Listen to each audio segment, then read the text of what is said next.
Sonic the Hedgehog, Sega's flagship mascot and former system seller, heralded the greatest, or worst, platforming franchise of all time. I love the Sonic games. They've always had a special place in my heart ever since I was a kid, and now I get to take a deep dive look at my personal favorite, Sonic 3 and Knuckles. But before we do that, a little bit of gaming history. Sega, once proud makers of the Sega Genesis, or the Mega Drive in Europe, saw success with their flagship series and wanted to go bigger, better, more in-depth. Sonic 1 and 2 would have been considered child's play in comparison. That was going to be Sonic 3. But they ran into one small issue. The game was friggin' huge. According to Takashi Iizuka, quote, "We did 1 and 2, but the plan going forward to 3 was that we really wanted to hit a home run," Iizuka says. "We wanted bigger maps, multiple times larger than Sonic 2, but we also wanted to have more maps. We were having more maps that were also bigger and take more time to develop." Not only that, time became a real issue. Sonic 3 was running out of development time due to a McDonald's promotion of all things, and as a result, Sega made a rather unique decision. Sonic 3 would be split into 2 separate games, Sonic 3 and a new game called Sonic and Knuckles. The Sonic and Knuckles cartridge was also unique for having a cartridge slot on top of the cartridge. This was the birth of lock-on technology for Sega. I'm not certain if Game Genie was used as inspiration, but this was definitely the first time Sega did it in-house.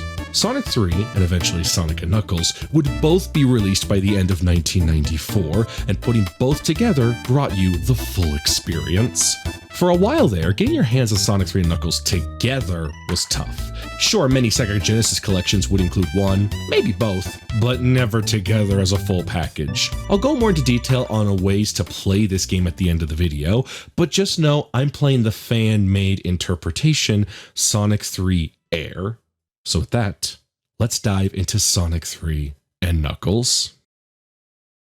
Starting Sonic 3 brings something platformer games never had before: save files. We laugh now, but this was revolutionary for its time. The Sonic games previously had no such functionality, and as a result, made them kind of a pain to beat.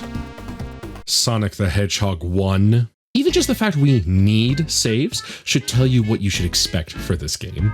We have access to 3 player characters, Sonic, Tails, and the newest member of our roster, Knuckles. You could also select Sonic and Tails together right out of the box.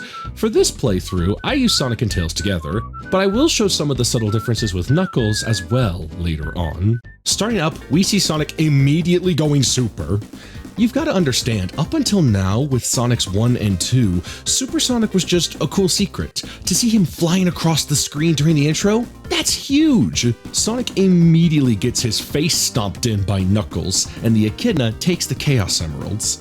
And thus, we start one of my favorite starting levels in all of Sonic, Angel Island Zone. Angel Island shows so much personality, and the environments are so unique compared to both Green Hill and Emerald Hill. Angel Island is just cool.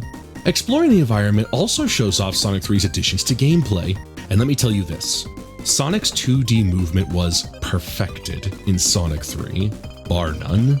Sonic is a delight to control. His momentum is perfect, keeping the gameplay fast and exciting. Moreover, the spin dash made its second appearance in Sonic's library as well. Look, it may sound antiquated and expected, but you've got to understand that if any company was going to remove features, it had been Sega. You know I love you guys, but it's true. Unseen in the original, however, was yet another addition to Sonic's moveset in the form of the Drop Dash. Mania fans would be quick to point out that the Drop Dash comes directly from that game, but prototypes of Sonic 3 show it was actually in this game first. It's worth noting, by the way, that it would have been performed by seemingly holding up and jumping. Weird. Sonic 3 Air reintroduces the Lost Drop Dash, and it's glorious, using the Sonic Mania control scheme as well. Very nice. We also get a taste for how Sonic 3 handles special stages. By grabbing this large ring, you start the new addition to Sonic's lineup, Blue Sphere. You enter a pseudo 3D environment and need to turn all blue spheres red. Simple, but complexity is added when you introduce rings. By turning all blue spheres red in a square, keeping some of the center ones untouched, they all turn into rings. These rings not only improve your score, the most important aspect of any game ever, but also lead to getting a perfect message when you collect them all. This works a player with 50,000 points, which translates to an extra life. Otherwise, perfecting the stage is not required. Regardless, beating the special stage rewards the player with 1 Chaos Emerald. Much like in other Sonic games, collecting all 7 allows Sonic to become supersonic. I love this. The special stages are now fair and balanced, rewarding skill above all else and removing the annoyances of other Sonic special stages. It's wonderful design. Oh, and if you fail a special stage, you get all of the points you accumulated and are sent right back to the stage as normal. And this is where the save files are both a help and a hindrance. See, you'd probably want to simply try again if you failed, right? Well, Sonic 3 actually keeps track of every big ring collected and whether or not you failed. If you fail and you grab the next big ring, you are sent to the next special stage in the rotation, looping back around until you beat them all. Because of this, Sonic 3 does not respawn big rings between playthroughs. This means you get 1 shot for each big ring, and no takebacks. After blitzing my way through Angel Island, setting the place on fire, and beating up a missile robot, we start Act 2. But before that, we can see a small alcove below where we fought the Act 1 boss. This is actually where the roughest of the rest of them, Knuckles, comes into play. At certain moments, you'll see these rock walls that Knuckles breaks by walking directly into them. This splits his path from Sonic's, allowing him to fight different and usually harder bosses and acts. I'll be flip-flopping between each as I go to give you an idea of what's different between the acts. Speaking of which, while Sonic and Tails have a pretty standard Act 2, Knuckles is given something unique. Specifically, no special stage rings, and a slightly harder route to the boss. This is something we'll see often with Knuckles. Less special stages and harder bosses. With Act 2 done, the game leads us to the next level, Hydrocity Zone. Hydrocity Zone? Hydrocity. The water level, so that means it sucks. Funnily enough, I actually miss all the big rings in this stage in particular. Don't ask why, I'm just bad. Otherwise, there's also not much to add to so let's talk about Sonic 3's other new addition, minigames. While Sonic 1 only had the Emerald Collection stages at the end of a stage, and Sonic 2 had the half pipe at checkpoint posts, Sonic 3 has a plethora of new minigames to play. First is gambling.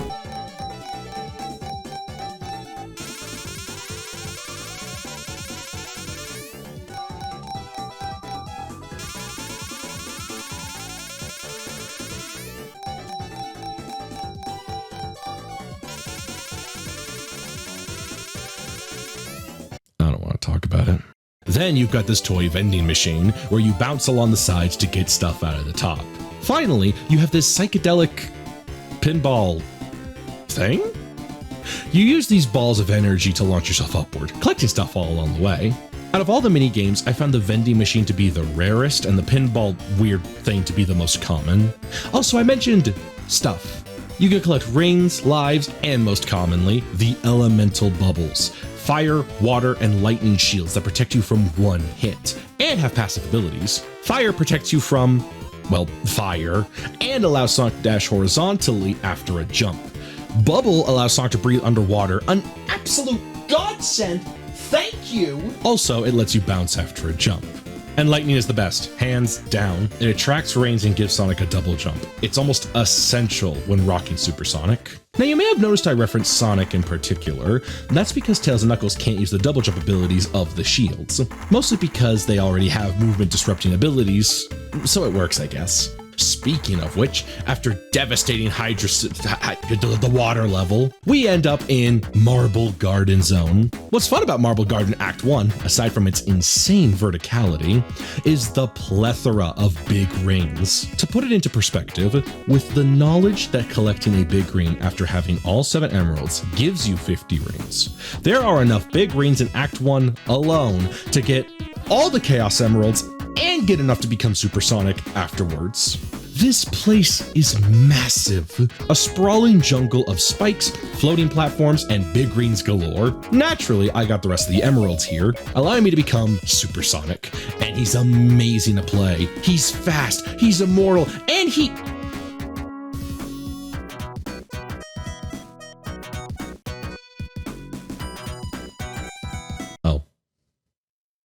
Also, Knuckles has a unique boss here. While Sonic and Tails fight Eggman in the sky, Knuckles deals with this drooling enemy. Nothing else to really mention here, leading to Carnival Night Zone.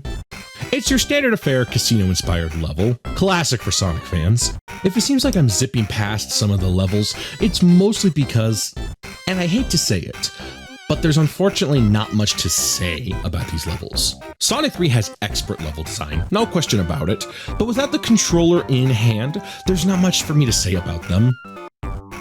Carnival Night has balloons. You like balloons? I've got balloons. Weirdly enough, Knuckles doesn't have an Act 2 boss. I don't know why, but Ice Cap Zone is legendary for Sonic fans, with a killer, albeit potentially legally problematic, soundtrack. This level is clean to play as well. It's a treat to zip around as Sonic. The same cannot be said for Knuckles. I mentioned some of Knuckles' stages up until now, but this one is brutal. Bottomless pits, water everywhere, and a metric fuck ton of hazards. Even if you had Super unlocked here, it's still insane. After Ice Cap, we reach the final level of Sonic 3, Launch Base Zone, filled with enemy spawning alarms, wall snails, rotating spike balls, and frogs. Beating both zones begins the final boss of Sonic 3, Eggman piloting a tower-looking turret, then in this flying arm machine. The second phase boss can actually be stressful, even for Super Sonic. He can grab you, holding you in place for a few seconds, costing you precious reins. Meanwhile, Knuckles learned how to sequence break.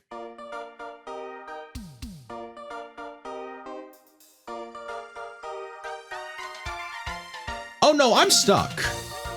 I can't hurt him. And with that, Eggman is defeated. We watch the Death Egg fall from the sky, and we complete Sonic 3. Beginning the second half, and an all-new game, Sonic and Knuckles. What, you thought we were done? Remember, this game was bisected and released in 2 installments. Starting with Mushroom Hill, we also see the newest edition, the Super Emerald stages. These are more difficult, more... In my script, it says more, less common. All right. These are more difficult, less common, and worst of all, Super Sonic has been lost, meaning we actually need to, play the game. From what I've seen, however, there are enough big greens to get all Super Emeralds between Acts 1 and 2, but just enough. So no mistakes. Unlike me.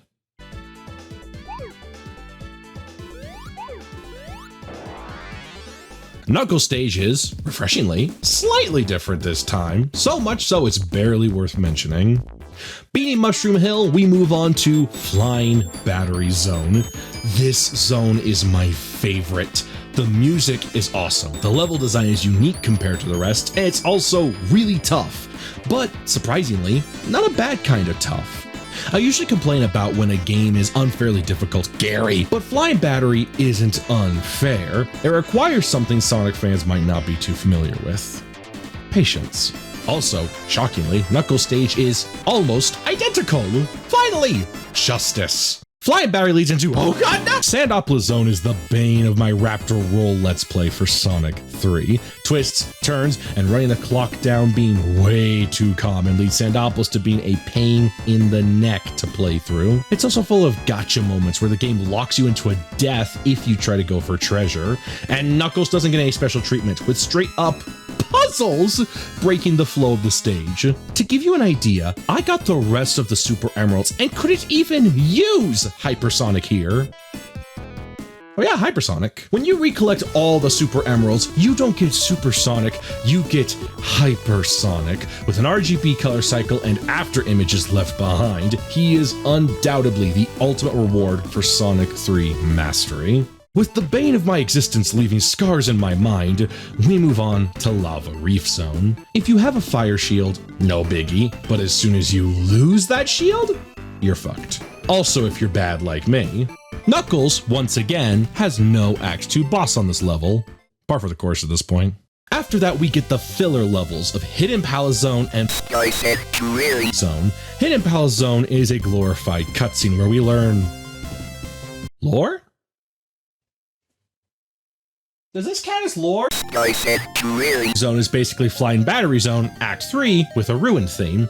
Its most notable feature is that this is actually the end of the game. For Knuckles.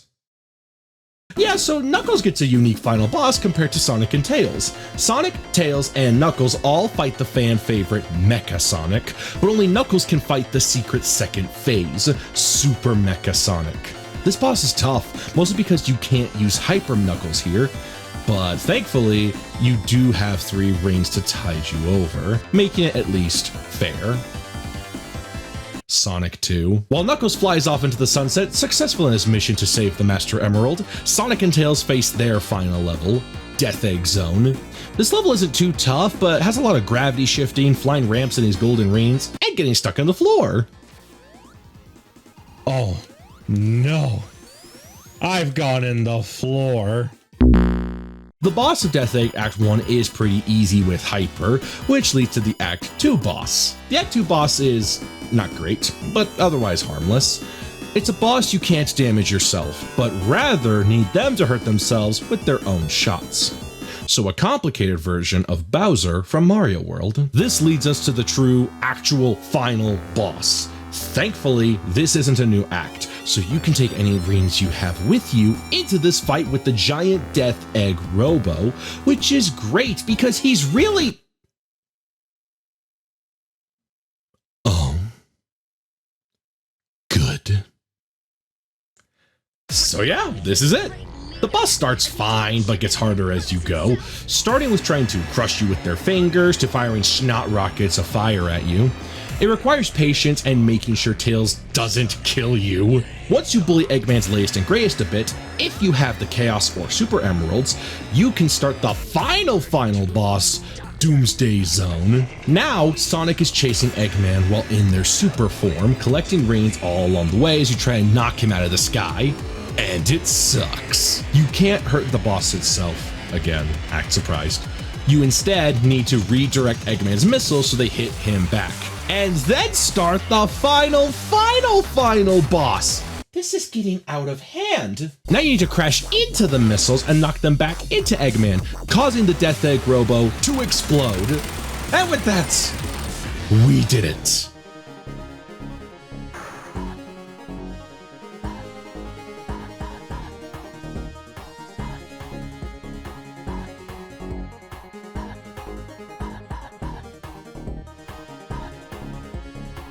This was awesome. I goddamn love Sonic 3, and this review reminded me of what was so good about this game. So that raises the question, how should you play it?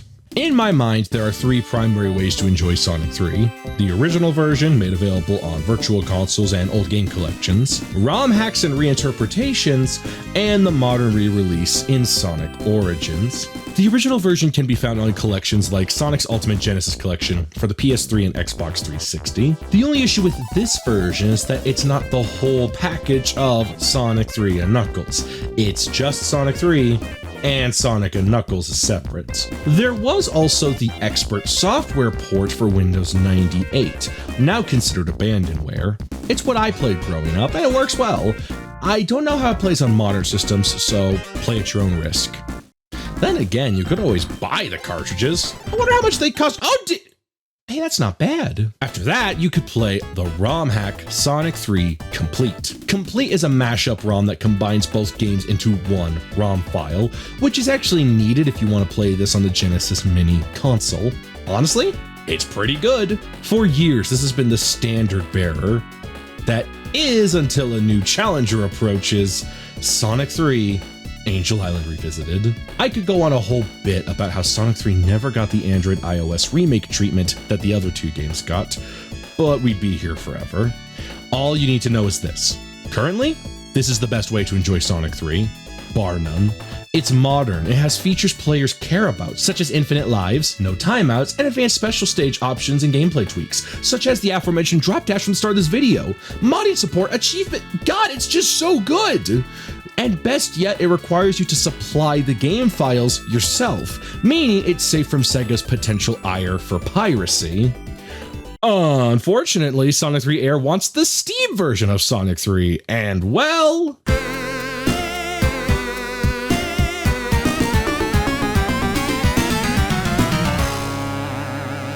And I would never condone piracy, especially by saying that you could search for Sonic 3 and Knuckles Steam version on archive.org and grab the files you need for Air for free.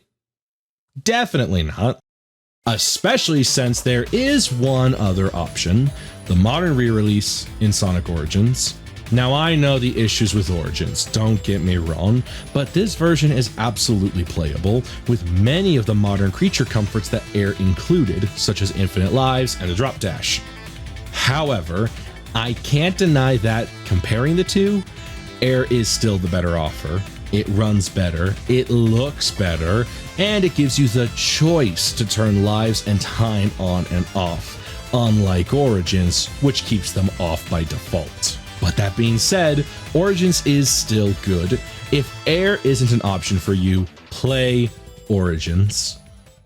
Ultimately, Sonic 3 is really good. I had a blast playing it on my gameplay channel, and I highly recommend it. I sure hope the other Genesis games are as good.